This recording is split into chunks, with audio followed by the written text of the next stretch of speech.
자, 21번부터 다시 해볼게요. 1번 A가 B보다 크다. 뭐 이건 그냥 구하면 되고, 구하면 이게 뭐 198, 이게 200 이렇게 나왔던 것 같아요. 2번 사업 분야가 플랫폼인 사업체 중에 종사자 수가 300인 이상의 사업체의 비중보다 사업 분야가 서비스인 사업체 중에 비중이 더 크다. 이건 어떻게 해요? 사업 분야가 플랫폼인 사업체 중에 종사자 수가 300인 이상, 플랫폼 중에 300인 이상, 그리고 사업 분야가 서비스인 사업체 중에 자본 서비스 중에 이거 50억 원 이상, 이거 20이고 이게 41이에요. 뭐 이걸 더해서 비중 구하고 더해서 비중 구하는 게 아니라 하나를 보고 하나 좀 쉬운 것들 위주로 보고 쉬운 거 중심으로 쉬운 걸로 기준을 잡는 거죠. 이게 2배니까 거의 딱 2배니까 나머지의 비가 상호비가 2배가 되냐 안 되냐 보자 이런 식으로 가는 거죠. 이거는 뭐 400 정도고 딱 봐도 이거 2배 넘죠. 그러면 이 비중이 더 작죠. 3번 사업 분야가 서비스인 사업체 중에 종사자 수가 10에서 49인이며 자본금 규모가 5억 원 미만인 사업체. 서비스인 애들 중에 종사자, 이쪽은 가로 서비스고 이쪽은 세로 서비스죠. 종사자 수가 10인에서 49인이며 종사자 수가 10인에서 49인, 10인에서 49인, 이거 602이며 자본금 규모가 5억 원 미만인 사업체, 이거 3개. 이 숫자 3개 더한 거 합이 1278 플러스 270보다 많으냐 이렇게 보면 돼요. 1278 플러스 270이 뭐예요? 1548보다 많으냐 이렇게 보면 되죠. 저도로 구하는 방법 여러 가지가 있는데 이건 여집합을 쓰는 것도 별로 불편하죠. 많고 이거 빈칸도 있고. 그러니까 합으로 구하겠습니다. 제가 뭐 수업 시간에는 쓰는 방법 한 4-5가지 알려주는데 여기서는 그 중에 합을 통해서 구하는 게 편하죠. 1548 이상인가?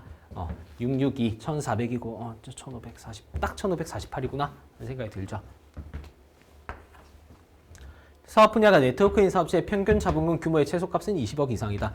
네트워크인 거 최소 규모 할 줄 아시죠 이제? 0, 1, 5, 10, 50, 100 이걸 해서 이거 20억 이상 3160 이상인지 그러니까 이걸 곱해서 더한 값이 3160 이상인지 하면 돼요. 어떻게 하면 돼요?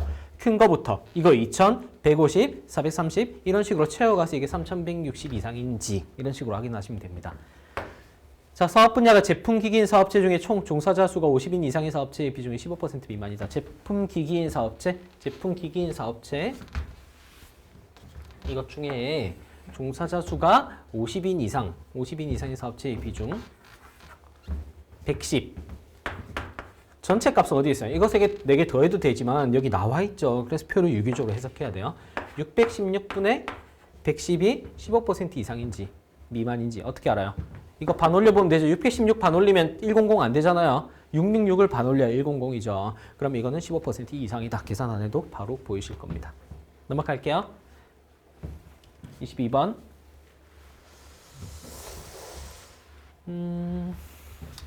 뭐 크게 해드릴 말씀 별로 없고.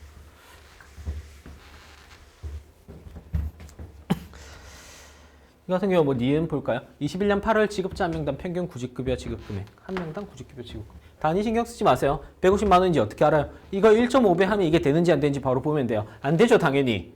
646, 666을 아까 좀 전에 말했던 거랑 똑같은 거예요. 666을 1.5배야 100이에요. 근데 646이면 이거 1.5배 해봤자 100 안 되겠죠. 그럼 이거 150만 원 이상인 거예요. 150만 원 이상이다. 틀렸고. 디귿 7월, 10월 중에 2021년 전년 동월 대비 구직급여 신청자 감소율이 가장 큰 월은 9월이다. 뭐 이건 어렵지 않고. 이거 2021년 10월에 전년 동월 대비 지급액 감소분은 전월 대비 지급액 감소분보다 190억 원 이상 크다. 어떻게 구해요? 지급액. 이거 감소분이랑 이거 대비 비교하라는 거죠. 그러면 이거랑 이걸 비교하면 돼요, 그냥. 바로 무슨 말인지 아시겠죠? 이 감소분이 당연히 더 크겠죠. 이건 작은 수니까. 감소분이 더 큰데 이게 150 이상인지 어떻게 알아요? 이게 이거보다 150 이상 큰지 이걸 보면 돼. 190 이상 큰지 이걸 보면 됩니다. 맞죠? 쉽게 확인할 수 있어요. 보기 쉬운 방식대로 항상 잘 바꿀 수 있는 그렇게 되도록 연습을 해야 돼요. 기억. 19년 인구 한 명당 총 연구원 수가 한국이 터키의 정확히 2배라면 터키의 인구는 한국의 60% 이상이다. 이건 어때요? 19년 한국, 터키. 결론 두 가지로 말씀드리자면 이거는 이거 2배 한 거 270이 한국 430보다 60% 이상인지 보면 돼요. 4, 6, 24, 18이 258밖에 안 되는 60% 이상이죠. 왜? 이렇게 생각하세요. 인구당 연구원 수 X분의 한국의 인구 X분의 430, Y분의 135가 정확히 2배라면 한국이 터키죠. 그럼 Y분의 135 곱하기 2 분자의 곱하기 2한 거랑 똑같잖아요. 그거랑 X분의 430이랑 Y분의 270이 같다면 60% 이상인지 아닌지 돌려주면 되죠. 430을 1로 해서 돌려주면 되죠. 이해되죠? 수식을 머리에서 대충 상상하면서 이렇게 바로 할 수 있을 정도로 돼야 돼요. 자, 니은 일본의 총 연구원 수에서 하프타임으로 근무한 사람도 한 명으로 집계 되는 오류가 있었고 오류를 수정한 2016년과 동일하다고 할 때 하프타임으로 실제로 근무한 연구원 수는 21452명이다. 21452명이다. 10726명 이상인 10726명을 여기 더해서 확인하면 되죠. 10726. 왠지 아시겠죠? 여기서는 정상 하프타임이 원래 0.5로 집계 돼야 되는데 한 명으로 잘못 집계 했다고 하잖아요. 근데 정상적으로 집계하면 얘랑 같대요. 여기서 0.5명으로 집계 됐겠죠. 하프타임이. 그쵸? 하프타임이 실제로 근무한 사람이 21452면 이거 절반으로 집계 됐을 거란 얘기 아니에요. 그쵸? 그 절반이 10716이잖아요. 그럼 제대로 집계되면 여기 1071, 그러니까 잘못 집계됐으면 여기 10716 여기 딱 더했을 때 이거랑 똑같아지겠죠. 무슨 말인지 알겠죠? 절반이 이게 0.5명으로 집계했을 때는 10716이 없고 0.5명을 한 명으로 집계하면 거기 0.5를 딱 더한 10716이 위에 얹어진 모자처럼 얹어진 그런 구조로 될 거예요. 그래서 이거 두 개 같은지 이렇게 보면 됩니다.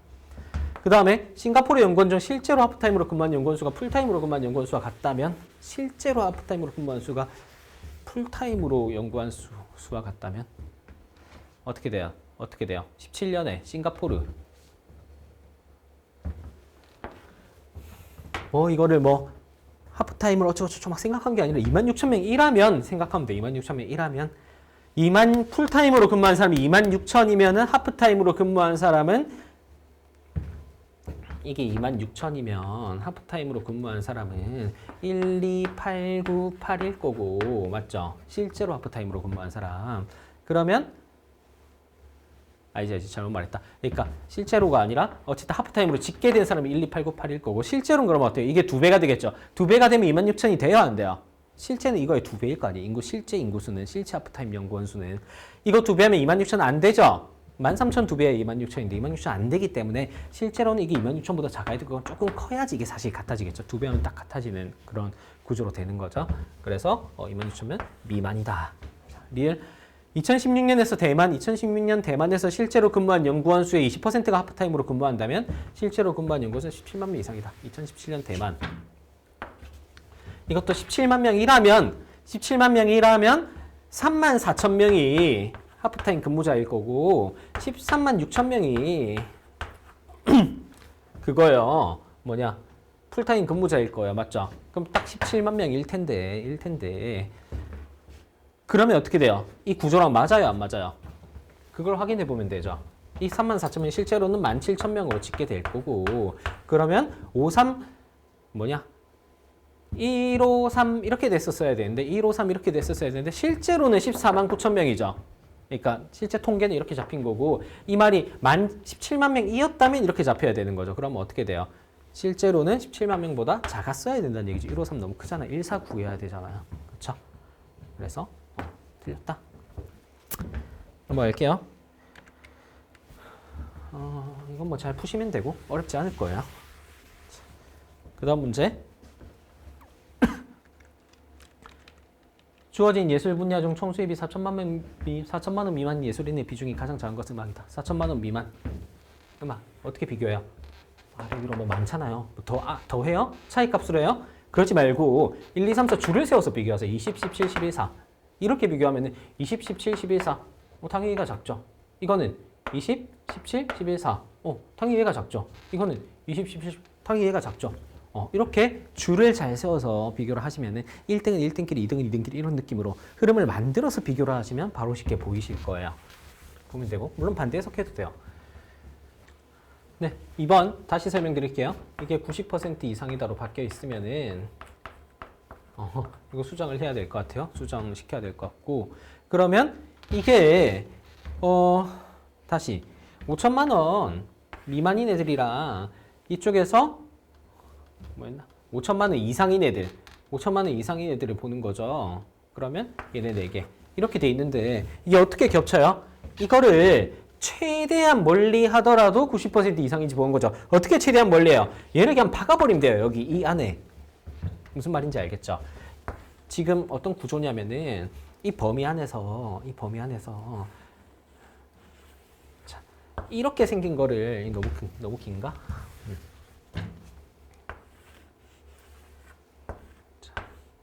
이렇게 생긴 막대기를 이동시킨다고 생각하는 거예요. 이동시킨다고 생각하고 이 범위 안에서 이동시킨다고 생각했을 때 어떻게 했을 때 얘가 차지하는 비중이 최소가 돼요.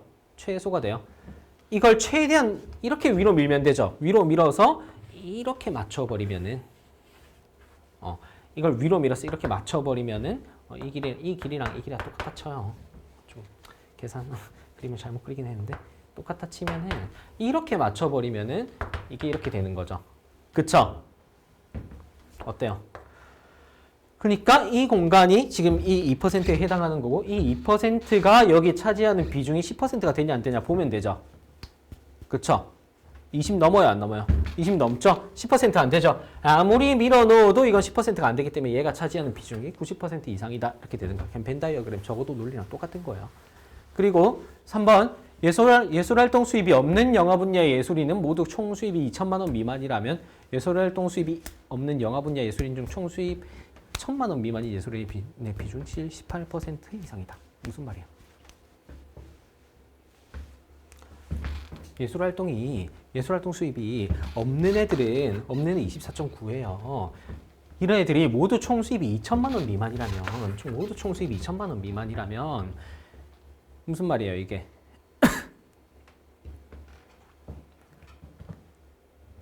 이게 지금 이것도 마찬가지예요. 24.9라는 전체에다가 없는 애들은 모두 2천만 원 미만이래요. 이게 커요. 지금 숫자가 이게 커요. 이게 크죠? 근데 이것도 마찬가지로 이렇게 큰데 지금 이 8.3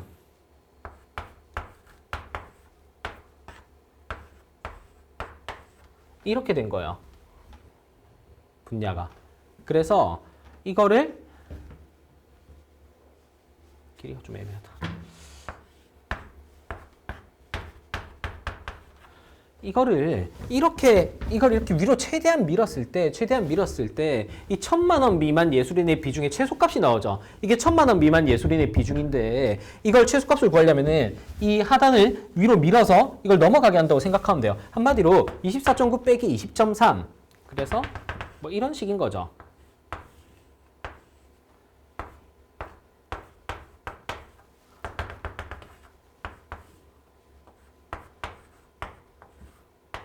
뭐 이 이미지로 생각한다면 이런 느낌인 거예요. 얘를 밀어 올리는 거고 그래서 20.3을 뺀 이 부분의 크기 4.9 이 4.9가 이 1천만 원 미만인 애들의 최소값이 되는 거죠. 그쵸? 그러면 어떻게 돼요? 결국 구해야 되는 게 뭐예요? 24.9 4.9가 아니라 4.6 24.9분의 아이고 난리 났다. 자 연필도 부셔지고 다시 할게요. 결국 결론은 24.9분의 4.6 이게 18% 이상이냐 아니냐 이걸 보는 거죠. 결론은 이렇게 바뀌는 거야. 18% 이상이에요 아니요. 이거 4.6 4배 해주면 돼요. 왜? 밑에 거를 0.25라고 생각해도 되잖아요. 수배열이 중요한 거잖아요. 수배열. 2, 4, 9니까 사실상 2호랑 거의 가깝죠. 그리고 2호라고 치면은 이게 4배 되는 거죠. 아래로 4, 4 곱한 거랑 똑같은 상황인 거잖아요. 맞죠? 4분의 1이 분모 자리에 들어있으니까. 그래서 이거 4배 하면은 4, 4, 16, 4, 6, 24, 18.4 하고 실제로는 25가 아니라 25보다 작으니까 이거보다 더 커지겠죠. 그래서 18% 이상이다. 이렇게 가는 거예요. 무슨 말인지 알겠죠? 자, 주어진 예술 분야 중에 예술활동 수입이 있는 예술인의 평균 예술활동 수입이 가장 큰 것은 영화이다. 그러니까 이 예술활동 수입이 없는 애도 있고 있는 애도 있잖아요. 근데 없는 애는 예를 들어서 문학 같은 경우를 보면은 30.9 곱하기 뭐예요? 0 플러스 69.1 곱하기 x는 지금 밑에 평균 예술활동 수입 550 이렇게 된 거예요. 그러니까 없는 애들의 수입은 0인데 있는 애들의 수입이 x라서 그 두 개를 가중 평균을 하니까 550이 나온 거야. 근데 지금 묻는 건 뭐예요? 이거예요. 그쵸? 그래서 이거는 0일 테니까 69.1분의 550. 한마디로 이제 결론은 뭐예요? 이거 100% 마이너스 30.9 한 거를 밑에 분모 자리에 넣어주고 이것도 분모 자리에 60, 67, 68 정도를 넣어주고 이것도 넣어주고 이것도 넣어주고 해서 분수 비교하라는 거랑 똑같은 얘기로 바뀌는 거죠. 자, 그 다음에 5번은 뭐 보면 되니까 해설이 적혀 있으니까 그렇게 하시고 한번 갈게요. 26번도 안 어려워요. 27번도 할만해요. 28번은 어때요? 이것도 앞에 풀었던 계산형 문제랑 마찬가지예요. 답이 이거 아니면 이거예요. 이거 홀선지가 날려버리고 이것도 뭐 예를 들어서 뭐 2, 3 중에 하나로 구한다 치면 이거 아니면 이거고 이거 중에 하나로 나온다 치면 이거 아니면 이거고 그러니까 선지를 잘 활용하세요. 그렇게 목표를 잡고 분석하면 아주 쉽게 풀려요. 어렵지 않을 거예요. 한번 갈게요. 29번의 기억. 초등학교와 중학교의 사교육 참여 학생 1인당 월 평균 사교육비는 20만 원 이상 차이 난다? 이건 어떻게 해요? 사교육 참여 학생 1인당 월 평균 사교육비. 이것도 아까 좀 전에 예술활동 수입이 있는 사람의 평균 수입이랑 똑같이 참여하는 학생의 사교육. 그러니까 참여 학생 1인당 월 평균 사교육비. 이거는 그냥 학생 1인당 월 평균 사교육비잖아요. 이제는 참여 학생 1인당 월 평균 사교육비로 바뀐 거예요. 그러면 어때요? 참여율을 또 분모 자리에 넣어줘야 되는 거예요. 이제 이게 그러니까 여러 번 풀었으니까 여러분이 이때까지 법조를 쳐오셨다면 혹시 제 강의를 들었다면 이런 거 여러 번 했을 테니까 이걸 분모 자리에 그냥 넣어서 해버리면 돼요. 그게 기계적으로 그냥 되게끔 생각을 하셔야 돼요. 어때요? 그러니까 한마디로 0.714분의 33.8 마이너스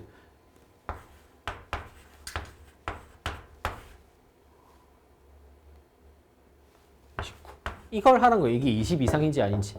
이건 얼마예요? 이 714, 0.714가 1이 될 정도의 배율만큼 33.8이 올라간다 생각하면 돼요. 이거 50% 가까이 올라가야 되죠.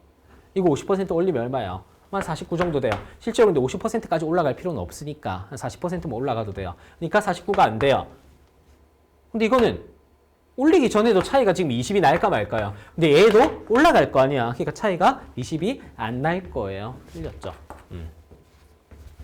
전체 1인당 월평균 사교육비 중 수학이 차지하는 비중 이거는 2배 이상인지 이거는 초등학교, 고등학교 이렇게 해가지고 이걸 2배 미리 해주고 29분의 10, 36.5분의 13.1 해서 분수 비교해주면 되죠. 어렵지 않아요. 그 다음에 일반고가 아닌 고등학교의 사교육비 총액이 일반고의 사교육비 총액보다 10% 많다면 고등학교 전체 학생 수, 일반고 학생 수. 어떻게 풀어요? 조금 어려울 수 있어요. 컨트롤이. 이거는 이런 거죠. 사교육비 총액, 1인당 사교육비 이런 게 나와 있으니까 이렇게 하는 거죠. 이게 10% 많다면 일반고가 아닌 고등학교의 사교육비 총액이 일반고의 사교육비 총액보다 10% 많다면 이건 어떻게 돼요? 그러면 고등학교 전체의 사교육비 총액은 2.1 곱하기 일반고의 사교육비 총액 1총 이렇게 돼요. 왠지 알겠죠? 일반고가 100이라면은 고등학교가 둘로 나뉜 거예요. 일반고가 아닌 고등학교 이렇게 둘로 나뉘는데 일반고가 100이라면 일반고가 아닌 고등학교는 110이란 거예요. 크기가. 근데 고등학교 이거 두 개 합친 거니까 210, 2.1배, 일반고의 2.1배가 된다는 얘기예요. 이해되죠? 고등학교의 사교육비 총액은 일반고의 사교육비 총액의 2.1배다. 근데 고등학교의 사교육비 총액이 얼마예요? 고등학교 전체 학생 수에다가 36.5를 한 거예요. 이거는 일반고의 학생 수에다가 42.5를 한 거예요. 근데 구하란 건 뭐였어요? 고등학교 전체 학생 수가 일반고 전체 학생 수의 2.5배 이상인지 보라고 한 거잖아요. 그러면은 일반고 고등학교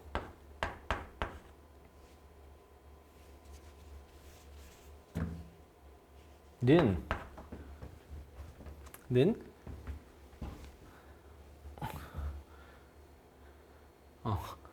헷갈리네요. 맞죠? 2.1 곱하기 36.5 분의 42.5. 그쵸? 이게 2.5 이상인지 보라고 했어요. 그럼 어떻게 해요? 이게 2.1을 2.5로 만들어 줄 수 있는지 증가율 정도 개념으로 생각하는 거예요.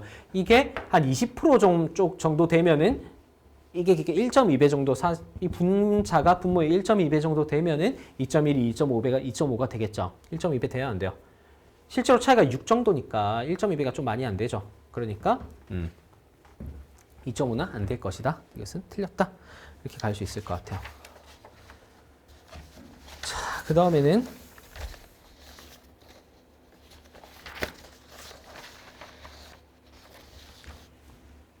30번.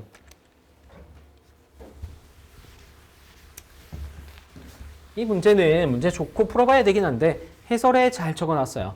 해설에 잘 적어놨으니까 해설해 보시면 될 것 같아요. 31번도 마찬가지. 이 문제 되게 좋았던 것 같아요. 기출에도 비슷한 아이디어가 나온 적 있고 그래서 꼭 풀어보시되 해설에 제가 적어놨으니까 해설을 참고하시면 될 것 같습니다. 32번도 그냥 편안하고요. 33번도 뭐 없어요. 해설에 필요한 내용이 해설에 다 있고 34번 같은 경우에는 기억. 사과를 1회 섭취량만큼 먹었을 때 혈당 상승 속도는 포도당을 50g 섭취했을 때 90% 미만이다. 이건 어때요?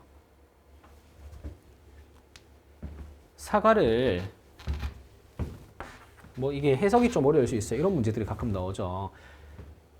1회 섭취량만큼 먹으면 혈당을 얼마나 먹어요? 15g 먹는 거예요. 근데 이거는 혈당이 아니라 당질을 15g 먹는 건데 이거는 당질을 50g 먹었을 때 상승 속도예요. 근데 50g 먹었을 때 포도당이 38%밖에 안 되죠. 근데 15g을 먹으면 어때요? 당이 더 안 되겠죠. 더 안 되겠죠. 속도가. 그럼 당연히 혈당 상승 속도가 90% 아주 안 될 거예요. 틀렸고 니은 빵은 초콜릿에 비해 같은 양의 식품을 섭취했을 때 혈당 상승 속도가 빠르다. 그러니까 이게 연결고리가 두 개인 거예요. 섭취한 식품의 양이 있고 그 안에 당질이 있고 그 당질이 상승 속도를 어떻게 바꾸느냐, 당지수가 어떻게 되느냐 이 얘기를 하는 거예요. 무슨 말인지 알겠죠? 그러면 이거는 빵은 초콜릿에 비해 같은 양의 식품을 섭취했을 때 빵은 초콜릿에 비해 같은 양의 식품을 섭취했을 때 섭취량은 57이에요. 근데 같은 양이라고 했죠. 그럼 그람당 당질이 얼마나 들어있는지가 중요한 거예요. 그럼 57 이렇게 분수로 만들어주면 돼요. 그렇죠. 그럼 그람당 당질 이렇게 되는 거예요. 그람당 당질이 57분의 26이고 초콜릿은 50분의 28이에요. 그쵸? 그 다음에 뭘 해야 돼요? 이거는 당질이 같은 양을 먹었을 때 당질이 이렇게 들어간다는 100g을 먹으면 곱하기 100 하면 돼요. 근데 비교니까 그건 생각할 필요가 없죠. 어쨌든 그람당 당질이 이렇게 된다는 거고 이까지는 얘가 뭐 좀 더 높은가? 그렇죠. 얘가 높죠. 근데 이 당질이 당지수 혈당 상승 속도는 또 달라요. 식품마다. 그쵸? 그러면은 어떻게 해요? 이걸 곱하면 되죠. 43, 59를. 이게 그람당 혈당 상승 속도랑 똑같은 개념이 되는 거예요. 무슨 말인지 아시겠죠? 그람당 혈당 상승 속도랑. 어차피 포도당 50g으로 나눠질 거기 때문에 비교해서는 그 나눠지는 게 생각할 필요가 없는 거고 이거는 43, 59 이렇게 그대로 속도로 생각해서 곱해도 된다. 그리고 이거 vs 이거를 하는 거다. 무슨 말인지 아시겠죠? 당 도화지수는 뭐 곱셈 비교하시면 되고 넘어갈게요. 35번 도 뭐 어렵지 않고 36번도 뭐 차근차근 하시면 되고 비슷한 문제가 실전에 나온 적이 있었죠. 37번 조사 대상자 전체 어학 시험 평균 성적은 145점이다. 145점 이상이다. 145점이라면 이건 뭐 채워보면 30 이렇게 되고 145점이라면 플러스 3 플러스 7 마이너스 2, 마이너스 10, 플러스 5. 그쵸? 이것들을 넘는지 안 넘는지 해주면 돼요. 넘치는 부분이랑 안 넘치는 부분들을 판단을 해주면 돼요. 뭐 어렵지 않을 거라고 생각합니다. 니은 말하기가 가장 중요하다고 생각하는 조사 대상자 어학 시험의 평균 성적은 잘 모름이라고 답변한 조사 대상자보다 많다. 135라면 라면 이게 되는가? 위에서 답이 구해질 거 아니에요. 145가 좀 넘는지 안 넘는지. 이게 135라면 그게 성립하는가? 이런 식으로 확인한다는 생각으로 해주시면 돼요. 이해되시죠? 자, 넘어갈게요. 이것도 제가 한번 해설에 잘 적어놨으니까 어렵지 않게 할 수 있을 거라고 생각합니다. 39번. 니은만 풀어볼게요. 나머지 해설에 뭐 잘 적혀있고 니은도 적혀있지만 여러분들이 어려워하실 것 같아서 한번 풀어보겠습니다. 자, 2인 이상 가구 중에 4인 이상 가구의 비중은 70% 이상이다. 2인 이상 가구가 여러 가지로 나뉘는데 이 4인 이상이 70%래요. 어떻게 해요? 가구 수를 물었으니까 당연히 가중평균에서 모수의 비중 추론으로 들어가야 된다는 걸 아실 거예요. 공부를 좀 하셨으면은. 그래서 지금 2인 이상 전체는 11.6이에요. 근데 4인 이상은 10.4야. 무슨 말인지 알겠죠? 4인 이상은 10.4인데 나머지 둘은 어때요? 거리가 이렇게 돼 있는데 나머지 둘은 이 사이에서 11, 14랑 10.7